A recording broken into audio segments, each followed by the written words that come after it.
I'm Deanna Sessions from FAS. Thank you so much for attending and for sharing these inspiring projects. Our final panel is going to be on collaboration and feedback. And so these projects are going to talk about collective knowledge sharing and disseminating and facilitating communication between students and instructors. And we're going to talk about some formative kind of assessment mechanisms, also kind of focused on creating opportunities for peer-to-peer learning. So, very quickly, maybe our first presenter is David Krieger from Expository Writing. He's going to talk about creating shared resources for writing. And I'm just going to pull up his site right now while he can maybe introduce his project. Okay, I can talk. So hi, everybody. So mine is a little different, I think. It's partly about resources, but partly about outreach to students and other members of the academic community. The context is I'm from the Expository Writing Program, but one of my roles, one of my hats is to be the coordinator for the Writing Affiliates Program. The Writing Affiliates Program, if you don't know about it yet, it's relatively small, although we're in our 4th or 5th year at this point. It attaches an instructor from the Expository Writing Program to each of the first-year residence halls. And our charge is to give, where am I? Our charge is right there. Do I use this all the time? Yeah, is to create kind of a culture of writing in the residence halls. Right now, it's just the first-year residence halls, and so part of the effort is to how do we brand that product. That's our first thing we learned as writing teachers was to just go in the halls and say, hey, we're having a workshop, come on by. Didn't quite work as the way we thought it would work, so we've been working on different ways to do outreach, and so we made a website. And so this is very beta at this point, not even beta at this point. It's kind of live, but I have the luxury of I don't think actually anybody's actually going there at this point as we start to develop it. But I'll just maybe take a couple minutes to see if I can click through some of the things that we have. So here's our little blurb about the Writing Affiliates Program, and here are our writing affiliates in their handsomeness. We have where to get help with your writing. So we want to provide students with some resources, and so we have our Writing Center Expository Writing, the Writing Affiliates Program, the RISE Program for International Students, and the University Learning Center. And as you can see, it's pretty bare bones at this point, right? Our pages don't have much underneath them. We have a calendar that I've been working on that finally is in order. And so I can make a space for people to actually see the kinds of things that we're doing. And I think the thing, and we also have some, let me go back to the home page. We also have some, I can do it here. This whole time I'm looking at the big screen. We have some, I hope, interesting games that we're starting to create. So we have the Deep Web Research Challenge that asks people to think about what makes a Pollock a Pollock. And these are all kind of self-generated at this point. This is about word choice in different languages and the kinds of choices we make. And this one is about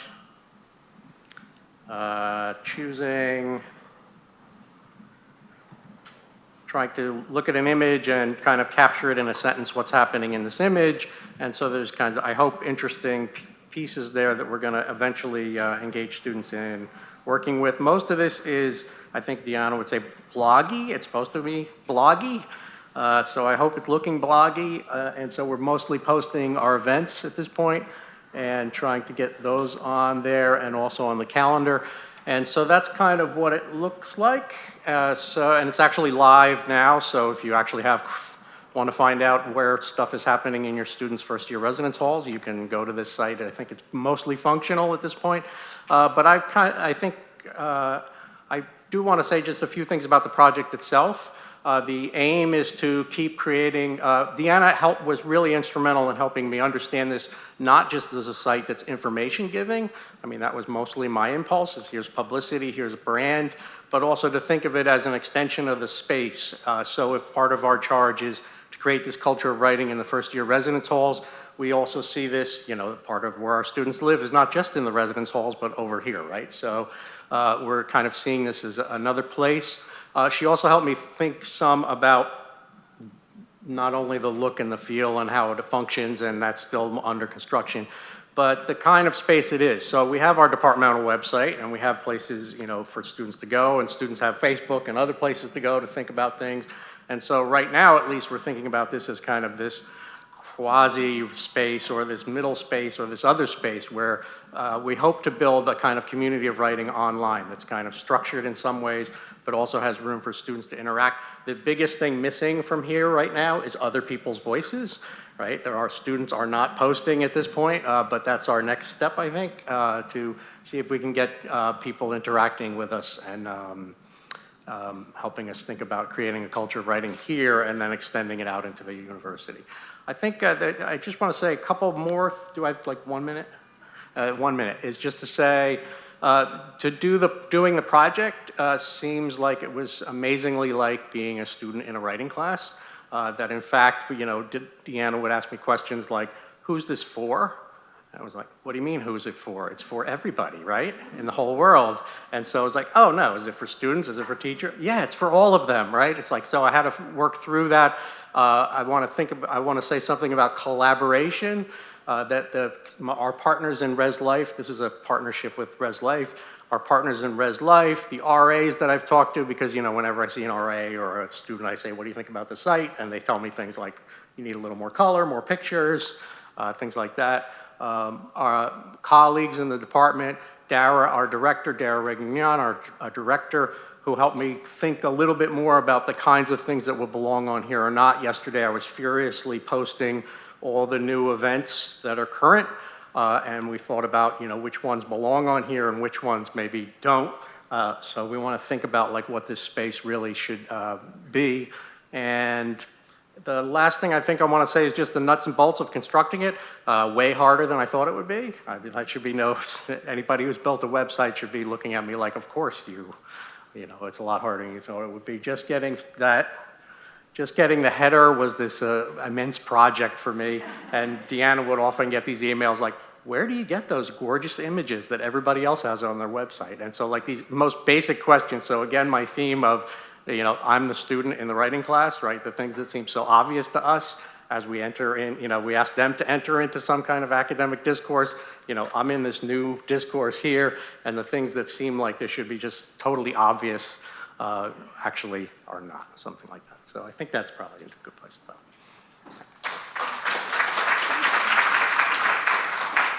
Thank you, David. Next, we're going to hear up from Victoria Olson, who's going to talk to us about experiments in digital annotation. I teach in the Tisch writing program, and we have a set of required readings, which we've typically produced as a custom textbook that was, in print. But over last summer, we transitioned over to a digital reader so that all of our readings are now online. And that provided me with an opportunity, I thought, to work with students in adapting my course design to require them to do some annotating of their texts in a shared way, which means that I ask them to comment on the required readings where they could read each other's and reply to each other's comments as well. So my goals in doing that were to encourage student engagement, to foster collaboration across the students and across sections. Also, because this is Tisch, they're all kind of siloed into different programs, so this is one of the few times when actors will have classes with filmmakers, have classes with dancers. To prepare for class discussions, to get a kind of head start on what we would be talking about in class, to develop close reading skills, to sort of keep their comments anchored in the texts themselves. And then finally, I thought that it would give me an opportunity to kind of quickly assess what they understood and didn't understand. in their readings. So this is where I started. The first assignment of the year asked them to read this introduction called Vision and Justice, and I uploaded it to a web-based reader called Kami, which was the PDF editor that the program had decided on using for the Tisch reader, so it seemed like the obvious place to start.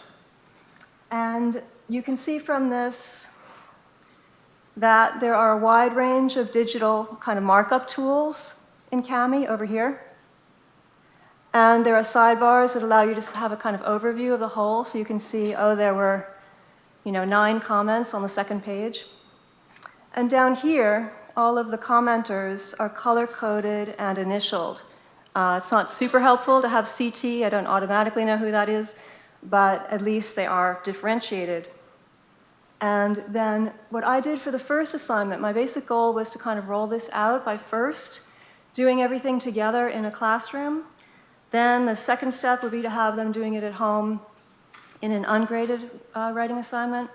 And then the third step would be to have them doing it at home as part of a longer writing assignment that would be graded. So here you can see I embedded a few prompts into the text. And on the first class, we talked about the text together, and then I asked them to respond to one of the prompts. Oops, I'm moving away from the microphone. To one of the prompts. You can also see a couple already, like issues with Kami, like I tried to write a sample reply, and then I couldn't delete it. So there's sort of little glitches already. But hopefully this was going to also model for them the kind of questions that they could ask about a text. So you can see what happened next.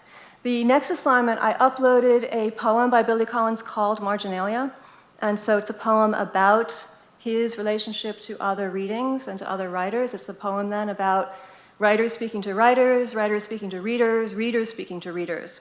And I asked students to annotate it and then to choose one of my prompts to respond to, again, about a paragraph or a page level, to work out on as homework. So you can see that a lot of this was working in the sense that I got every student participated. I had all 46 of my students make comments. And let me just check. This one generated 113 comments on this text. But you can also start to see some of the problems, right, with having 46 students comment on one short text. This trail here of sidebars, I used screenshots, but if I had the website, you would see that this produced a very, very, very long tail. So there was a lot of problems trying to keep the comments associated with the right part of the text, which was part of the point to begin with, is that their comments would be anchored in the text. So they did, on the other hand, produce really interesting comments. They spoke to each other. As you can see, I agree. They were having conversations. Occasionally, I would jump in and say something. But I tried to kind of gradually step back from participating.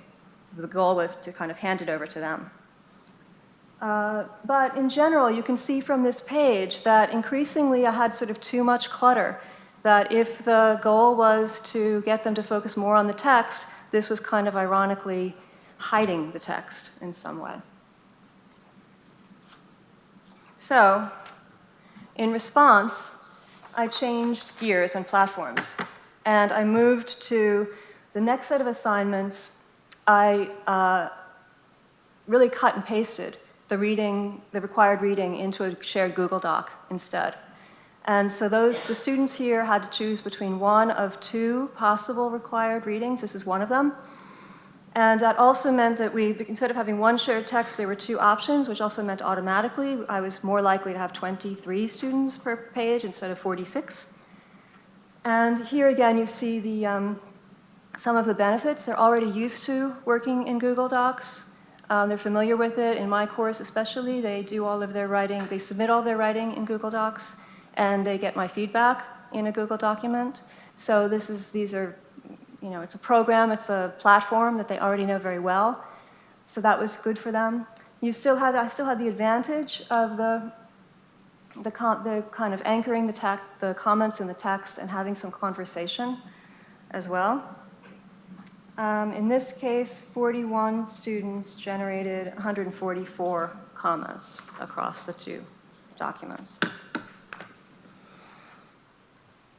In the next assignment, there were 3 options, so you can see how this was kind of ramping up, right? So this time, they were writing the goal of this assignment was to write an essay that was much more of a close reading. And they had 3 choices of texts to analyze. This was one of them, an essay by Jamaica Kincaid. And I lost my train of thought. One of the things then that became an issue was to figure out how to sustain the engagement that I was encouraging at the beginning of the process. So they read a text, then they have to go start to analyze it, write about it, draft, and they've forgotten maybe what they originally wrote in the sidebars and the margins. So here I tried to specifically redirect them. When in the first drafts, for example, I said, be sure to go back to those annotated documents and look at, like, what did people say about the quote that you pulled into your draft? You know, so you could get more perspectives, for example, on that line of text. Here again, you can kind of see a sample of comments. Here we had 34 students generating 213 comments across the 3 texts. Now, I'm still collecting these papers, so I can't really assess exactly from a teacherly point of view how this impacted their learning. But I did ask them, knowing that this was coming up, I asked them in a short Google Form survey for some feedback on how this went from their point of view. So this is kind of a summary. Well, I don't know that it's worth clicking on, but I have the survey itself and its responses that I could show you if anyone was interested. But in general, there was 80% positive on the question of the ease of use. When I asked them how much they learned from writing the comments, 84% were positive, that they felt that they had learned very much, I think was on the scale.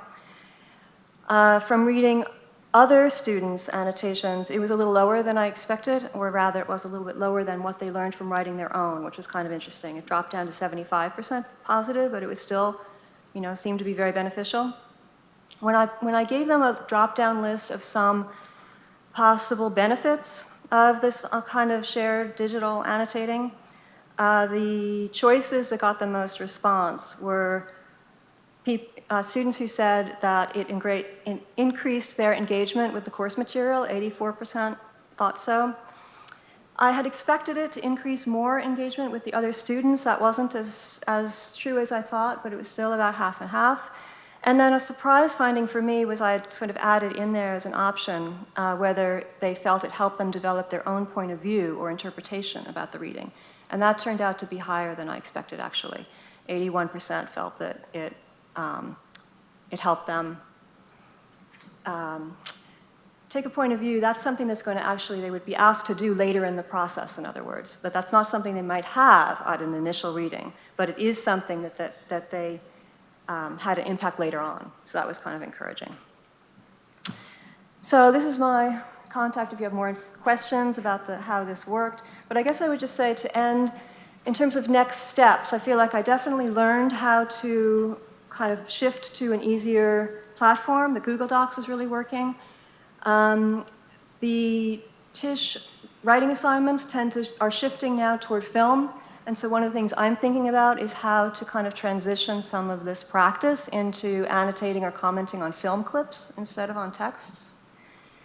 And trying to figure out, again, as I said, sort of how to sustain the engagement, right? So that if this is something that helps them a lot and early in the writing process, how can I get them to carry it through more through their drafting and revision, for example.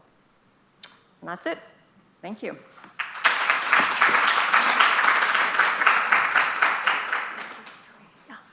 Thank you, Victoria. Now we're going to hear from Dongmin Kim from East Asian Studies, who's going to talk about blended learning approaches. Hi, my name is Dongmin Kim from East Asian Studies. My title is A Blended Approach for Learning Korean Literary Expressions. first of all, I want to mention the context. So in 2015, my first year at NYU, I was assigned to teach reading in modern Korean. So at that time, I was thinking about how about teaching Korean literature, more focused, because modern Korean is very flexible. You can teach anything. You can teach modern anything, modern something. So just I'd like to focus on the modern Korean literature, essays, and Korean short stories and poems. And also, I have 12 students six from Korean Americans who were born and raised in America, and 6 Koreans, they were born in Korea, but they came over to United States when they were 6th or 7th grade. So, which means that the Korean heritage students, the Korean Americans, they are very proficient in the listening, but reading, writing, and speaking is very low in terms of the proficiency. But the 6 Koreans, they can, very proficient for the 4 skills, but they rarely read the Korean literary text. So that is a kind of uneven classroom. And then, so last semester, 2016, spring semester, I teach these classes, but fortunately, next semester again, I'm going to teach this one more developmental manner. And the course is 75 minutes 2 times a week, which means definitely assignments will be critical. This is the flow. I provide the introductory lecture in the beginning of each session, such as Korean history and the features of Korean genres. Depending on the genres, I need to more focus on the background information. And then they do the collaborative reading, so which I'm going to show you how to do that. And then the students' presentation. They have to sign up for the presentation for each Korean readings. And then in the classroom situation, they have to discuss. The discussed questions will be already uploaded in the website.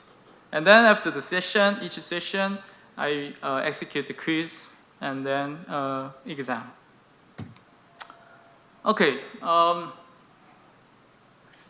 let's look at around my website. Okay. So reading in modern Korean, the website is definitely I get help from the technology team.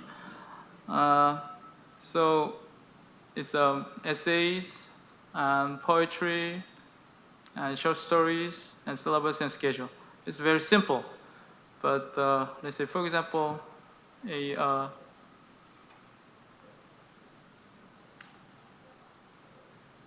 so students are expected to read the Korean authentic literature. So this kind of one. And I incorporated the Google Docs in the website. The students are expected to visit the Google Docs, and they have to annotate for the literary expressions for Korean. So there are so many annotations from the Korean students. And sometimes they ask each other what it means, something like that. I think it's very helpful for the students. For example, there is a something like that kind of, what is this? The students can make a question and something, they provide the information. So among the students, they help each other. And also, when they are prepared for reading Korean literature, they upload their own questions. So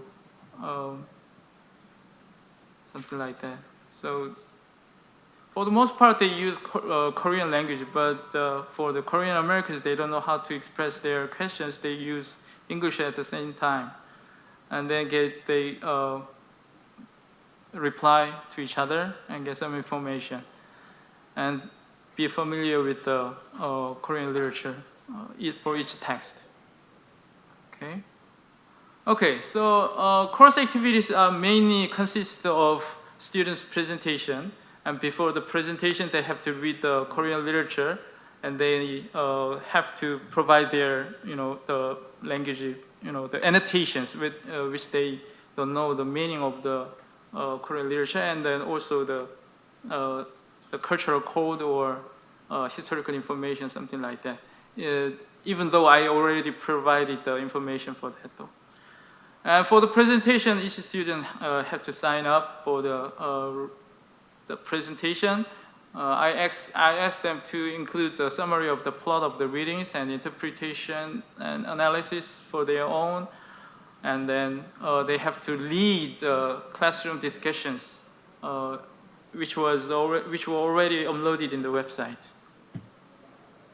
And then assignments. Assignments is very critical for the classroom activities. So before the classroom activities, they have to participate the annotation. So annotation is in Google Docs given. And then they need to provide the questions for understanding and discussion. And finally, they have to do the homework for the translation into English. So this one are leaded to the final project. So for the final project, they need to submit a paper for the comparison of metaphoric expressions between Korean and English, so similarities and dissimilarities. Or they can do the final project for the translation Korean literary text into English for contest performed by Korean government. So they participate in a contest and they can get the money from the Korean government for this work. So for this presentation, I was thinking about what was the benefits and what was the challenges. So collaborative preparation was definitely helpful for students to understand Korean literature. Between the students, they can discuss about the meaning of the Korean literary expression, something like that. And offline dynamic classroom activities was very critical. So they actively participate in the discussions in the classroom.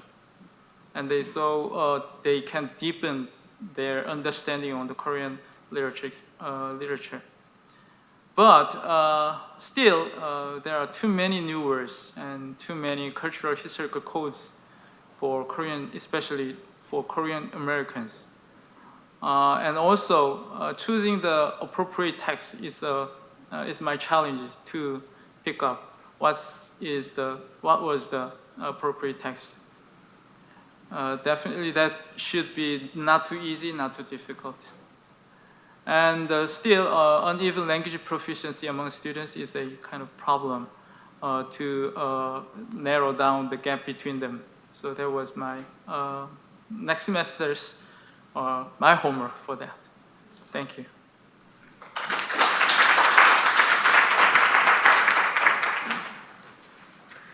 Up next, we're going to hear from Amira Pierce from Expository Writing, going to talk to us about Google Docs and Drive. So as a teacher of essay writing, I've always struggled with, it's been a few years now, I think it's been like 5 or 6 years. I've really struggled with thinking about how to organize myself in my class, how best to present assignments to my students, how best to keep track of what I'm doing in the classroom, and how best to exchange comments and notes with my students, and how best for them to exchange them with each other. And it's been a really big learning process. At first, I was confronted with Blackboard, which you're all familiar with, I'm sure. And then we had NYU classes here. And those are both great things. There's a lot of great things about them. But for me, they kind of intimidated me, annoyed me. I don't know. So I figured out a way with Deanna and Armanda's help to set up most of my stuff on Google Drive and just have that be my home for my class and to make it a collaborative space for me and my students. It's pretty simple, but I want to show it to you because I'm proud of it, and they seem to get a lot out of it, and I'll talk about that more specifically. So I spoke to my students of this class. This is my reading and writing workshop class, and asked them if it was okay with them for me to share this with you today, and they were all happy about it, actually. So, and they gave me some good advice, too. This class is a little different for me. Generally, I teach 2 75-minute classes a week. This is a 2 3-hour session, 2 3-hour sessions a week, and so it really necessitated. I feel like having this has been like a savior for us keeping track of each other and me keeping track of what we're doing. And it facilitates a certain kind of transparency. So all of my students have access to this drive, right? And the sharing settings are here. I set it up at the beginning of the semester, and this is like the home place, yeah?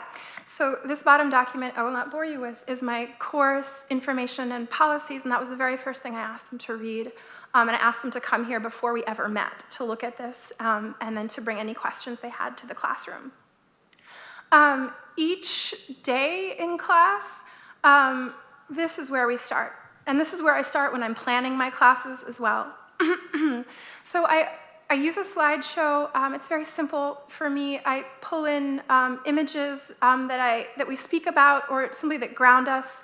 I also include prompts. It just depends on how that day goes. We started by talking about an essay about hummingbirds our very first day, and we observed this image together. And so, and then we went on to marginalia. But I just wanted to show you, I think it was Halloween. It was Halloween, which seems so far behind us now, but really wasn't that long ago. Let's see. So this is just scrolling through. You can sort of have a whirlwind tour.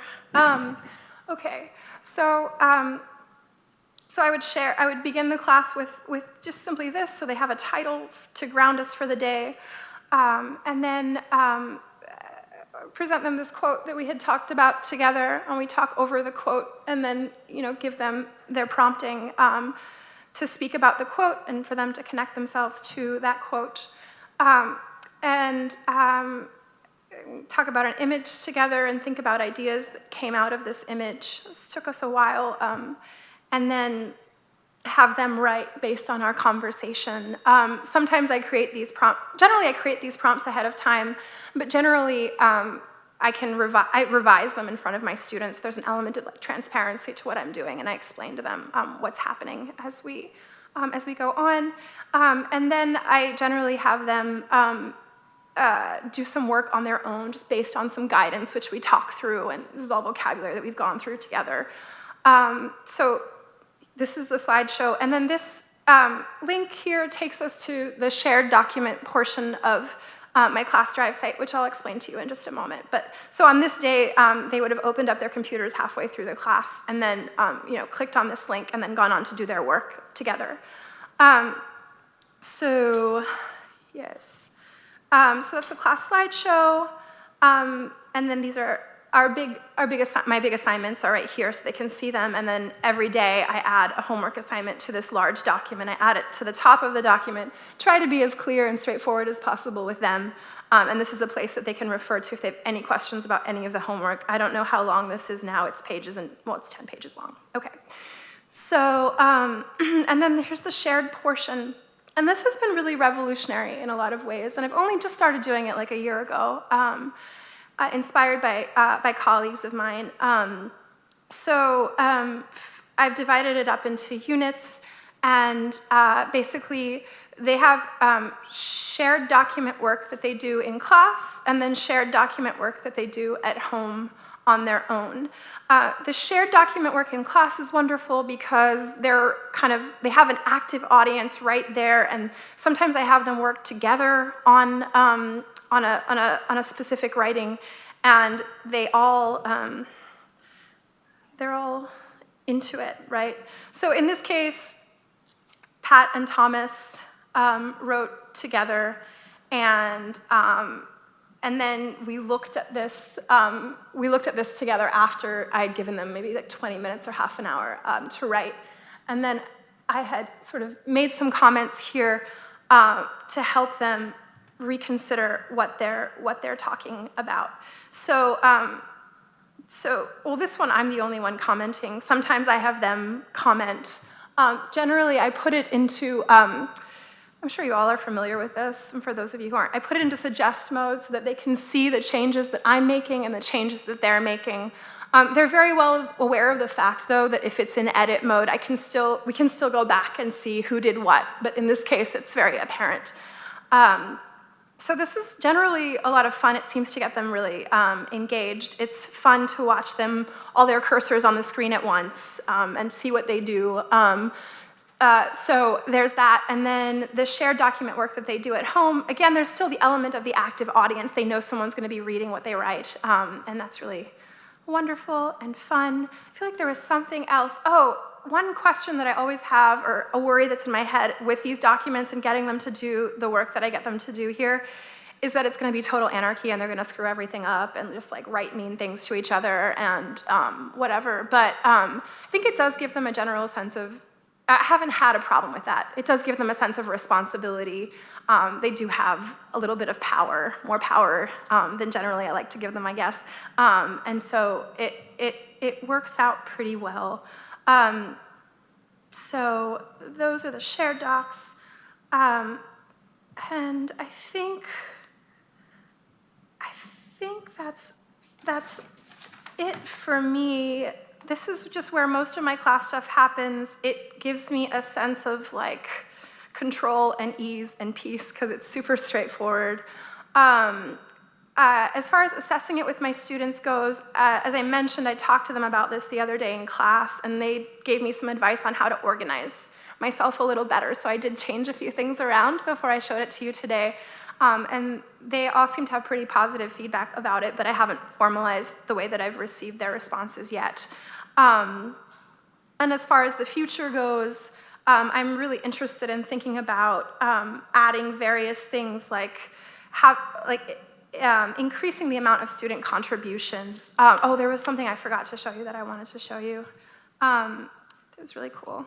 Not really cool, but it's just fun. Like, they can do things like, you know, I had them here create images based on the essays that they're writing and upload them and then explain them to each other. So this was an essay about watching war videos on the internet and in movie theaters, and they explained them all to each other, and then they rated each other and shared that with us. So that happened just the other day. It was fun.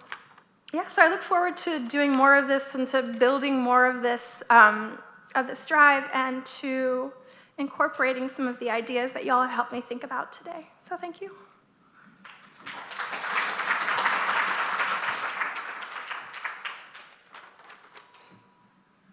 Okay, and last but not least, we have Ben Stewart, who's going to talk to us about hacking Google Forms. All right, my title is a little deceptive in that to the extent that hacking has illicit connotations, that's misleading. Because Google wants people doing the kinds of things I'm going to show you, and they've developed some really powerful tools for transferring information between forms and sheets and docs.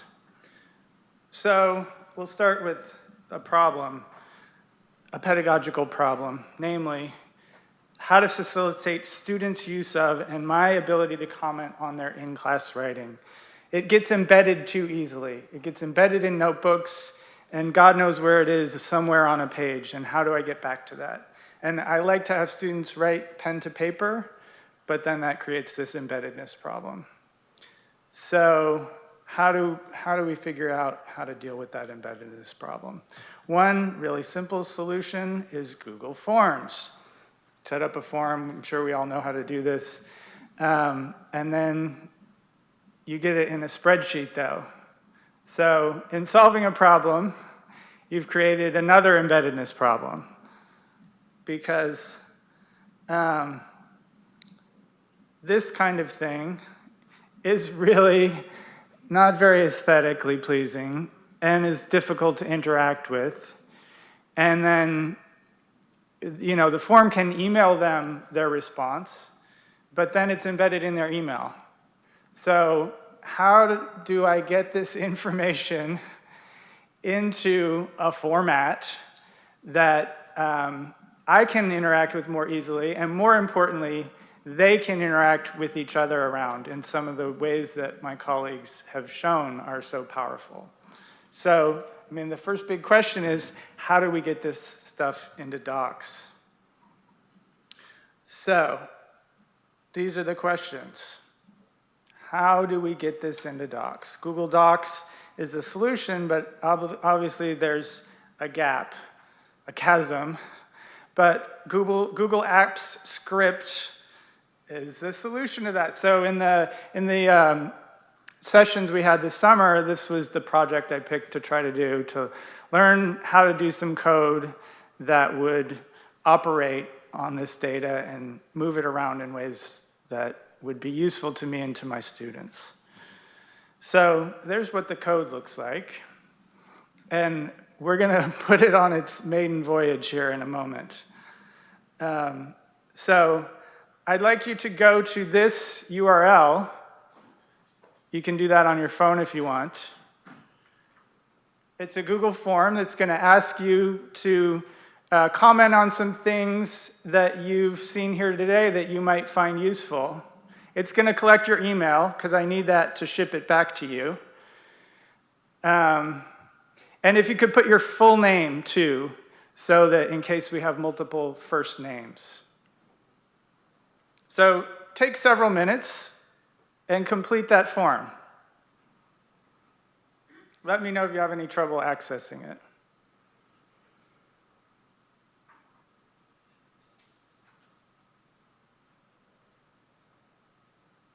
The results are starting to come in.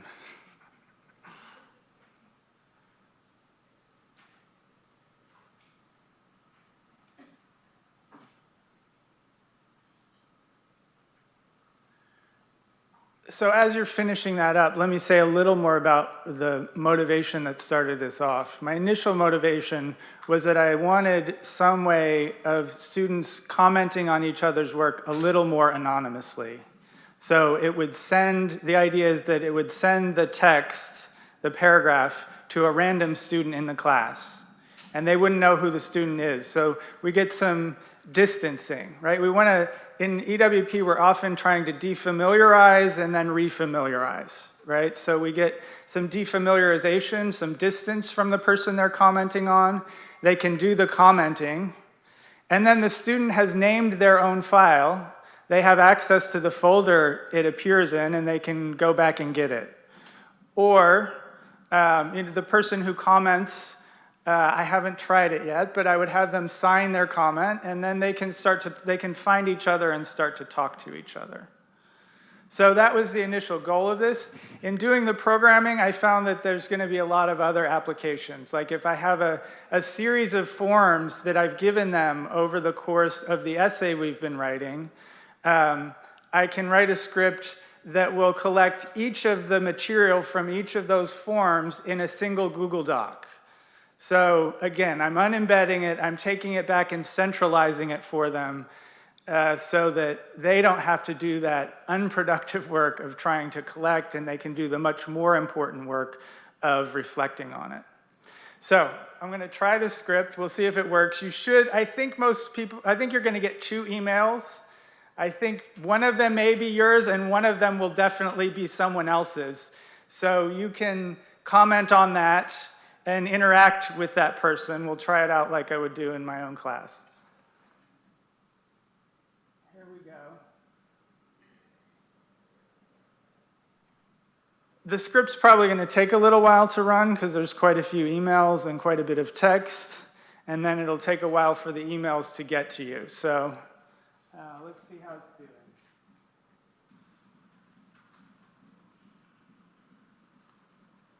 The script is still running. We've got 22 responses so far.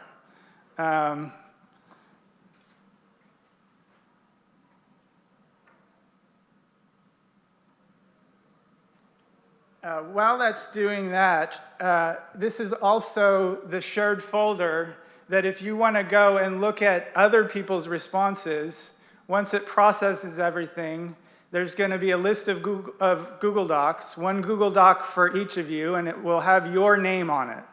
I'm hoping that this works out the way it's been scripted. So if you want to get a little advanced start on looking at what other people have said, you can go to that shared folder, and there should be a bunch of docs in there. Yes, there are a bunch of docs in that folder. So the script is still running, so I think it takes quite a while with this many people, but it has made the docs, and let's see if the docs do have text in them, so something's happening. Has anyone received an email yet? Okay, great. So that's it. Thank you. If you want to interact with the person whose email you got, feel free to write some text in their document. Dave? I think it's giving me your address to reply to, but not the person who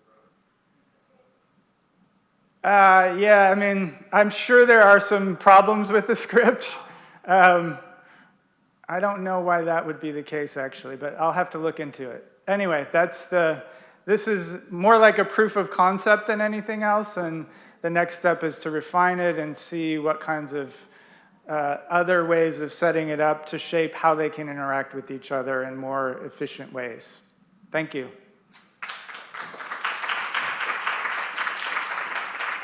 I want to thank you so much for joining us today for this conference and for your enthusiasm and your participation in the workshops and beyond.